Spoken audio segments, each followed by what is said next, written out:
వీడియోలో 2026 NEET exam point of వ్యూలో expected dates ఏంటని మనం ఈ వీడియో డిస్కస్ చేయడం జరుగుతుంది. వీడియో ఎక్కడ స్కిప్ చేయొద్దు, లాస్ట్ చూడండి, నెక్స్ట్ లైక్ చేసి మీ ఫ్రెండ్స్ కూడా షేర్ చేయండి.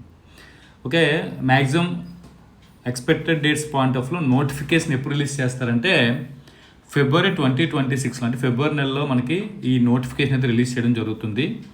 అలా మనకి అప్లికేషన్స్ ఎప్పుడు నుంచి స్టార్ట్ అవ్వచ్చు అంటే ఫిబ్రవరి 2026 ఎర్లీగా మనకి స్టార్ట్ అవ్వడం జరుగుతుంది. ఎర్లీగా 2026లో ఫిబ్రవరిలో అంటే స్టార్టింగ్ అంటే బిఫోర్ అంటే ఫస్ట్ వీక్ సెకండ్ వీక్లో ఇలా మనకి అప్లికేషన్ అనేది స్టార్ట్ అవ్వడం జరుగుతుంది. అలాగే లాస్ట్ డేట్ ఆఫ్ అప్లికేషన్ వచ్చేసరికి మార్చ్ 2026 వరకు కూడా మనకి ఉండడం జరుగుతుంది. అది కూడా మనకి మార్చి ఫస్ట్ వీక్ వరకు కూడా లేదా ఉండొచ్చు. So first week second week వరకు ఉండొచ్చు ఈ మధ్యలో ఇప్పుడు. నెక్స్ట్ కరెక్షన్ విండోకి వచ్చేసరికి మార్చ్ 2026లో అయితే ఎక్స్పెక్ట్ చేయొచ్చు.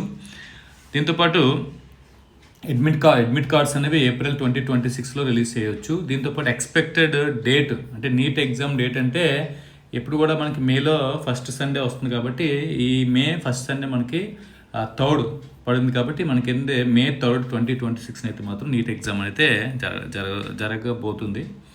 సో అదేవిధంగా మనకి ఏంటంటే ఆన్సర్కి రిలీజ్ వచ్చేసరికి మే లాస్ట్లో రిలీజ్ చేయొచ్చు 2026. అలాగే ఫైనల్ ఆన్సర్ అంటే ప్రొవిజనల్ ఫస్ట్ రిలీజ్ అయితే తర్వాత మనకి ఫైనల్ ఆన్సర్కి అండ్ రిజల్ట్ కూడా మనకి జూన్ 2026లో రావడం జరుగుతుంది. ఈ కౌన్సిలింగ్ ఎప్పుడు నుంచి స్టార్ట్ అవ్వచ్చు అంటే జూలై 2026 ఆన్వర్డ్స్ నుంచి మనకైతే కౌన్సిలింగ్ ప్రాసెస్ అనేది స్టార్ట్ అవ్వచ్చు. సో ఓకే స్టూడెంట్స్, ఇది మనకి neat point of expected dates.